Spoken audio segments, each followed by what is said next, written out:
student. This is Devang Shah from LG Institute of Engineering and Technology.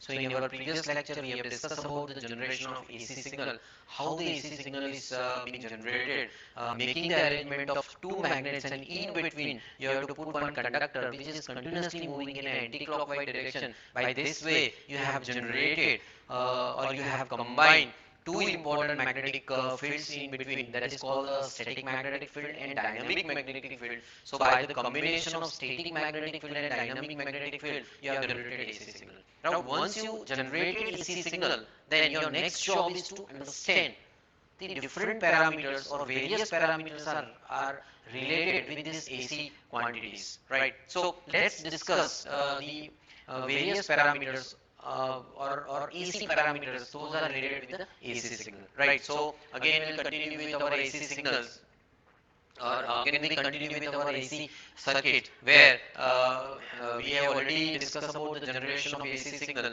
and this is throughout the chapter we are going to learn this topic. So in our today's topic we are going to discuss about different conditions of various parameters of AC signal, right? Let's start with.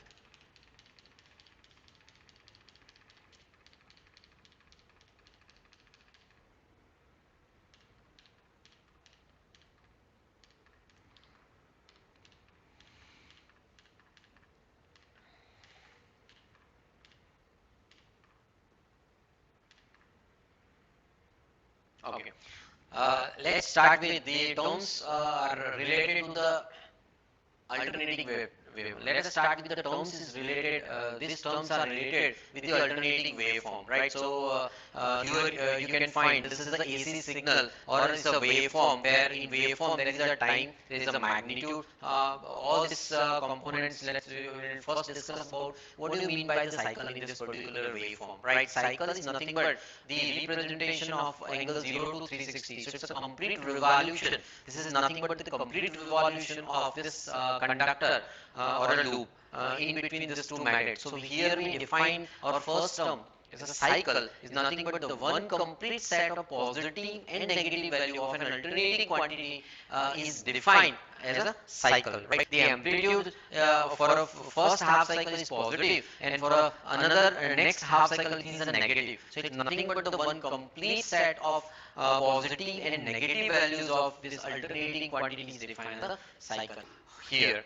Now instantaneous value is just at any point you can just measure the value. This is called instantaneous value. So here the instantaneous value is the value of the alternating quantity. It may an AC signal or AC current or AC power at a particular instant of time in the cycle, right? So during the cycle at particular instant of time, if you measure any signal value, maybe in a voltage terms, maybe in a current terms, or maybe in a power terms, that is represented as an instantaneous value, right? Now the next is called the maximum value or amplitude, right? So here the maximum value of an alternating quantity, it is like it's a maximum value of alternating quantity, positive or negative, is known as the amplitude of maximum value.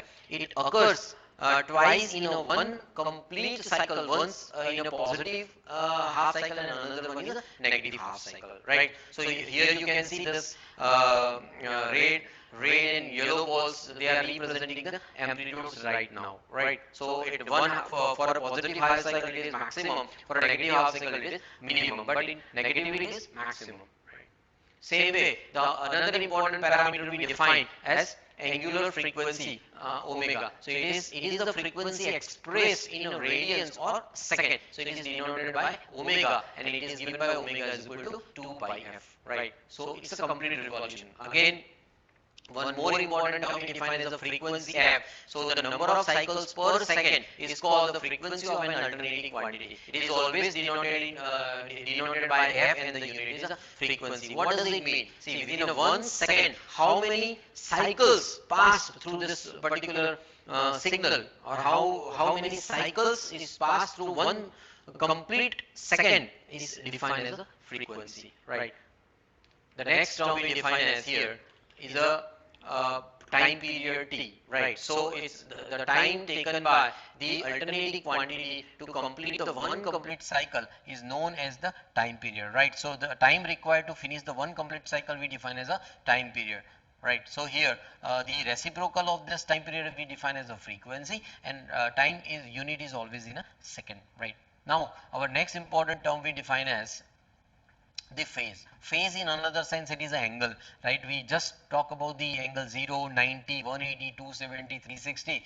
These are nothing but the angles we in our technical term we define as a phase. So the phase of an alternating quantity may be defined as its position with respect to the reference axis or the reference wave, right? So here the conductor or the loop, the wire loop which is changing the position from angle 0 to 90, this is a kind of phase, right?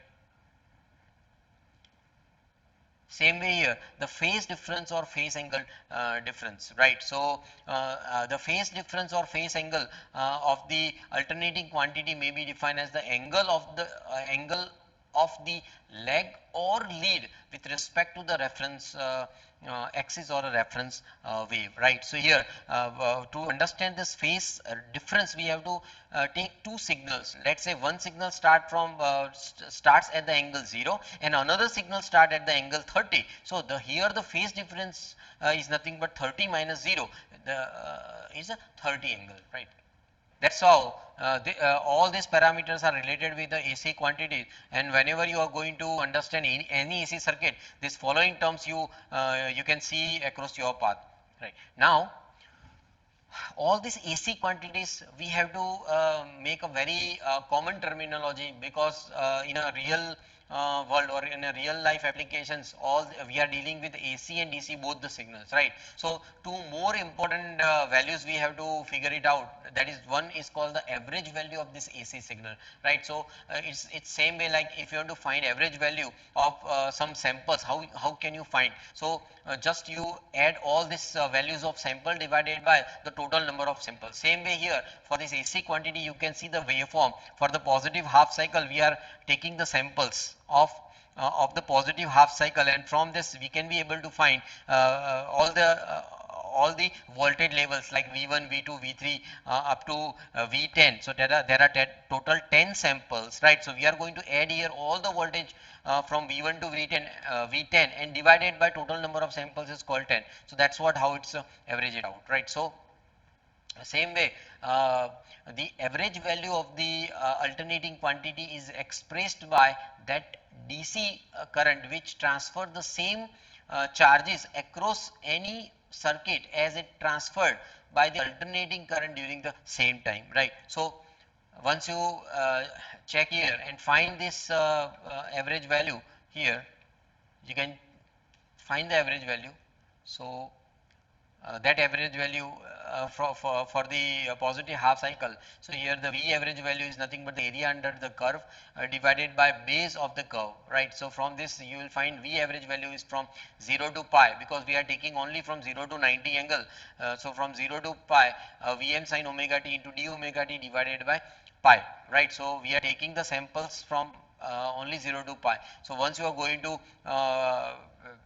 integrate this particular equation, finally you will find the average value is nothing but 0.637 into Vm. So that's what it will show us the difference from a maximum value, that is a Vm, and how many times it's a 0.637 times, that is the average value, right? So you can check all this by moving this arrow, and you are integrating the complete equation. The final value which is reached is V average is equal to 0.637 into Vm, right? The same way we can find here the root mean square of this AC signal, which is called a root RMS value or effective value. It's a full name is called the root mean square. So it is equal to the DC value which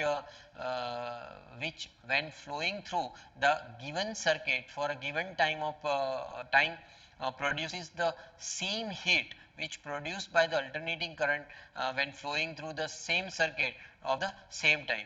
It is given by here the V RMS is nothing but the under root of sum of all square of instantaneous values divided by total number of the values. Same thing, we are taking here half of the portion, that is a half cycle, where we are taking all the voltage levels like V1 to V10 and we are making all the square of this. So we are taking the addition and taking the square, put it in under root divided by total number of samples we define as a 10, right. So by this way we can find the RMS value where the same heat can be transferred for both the AC and DC for a same circuit and for a same time.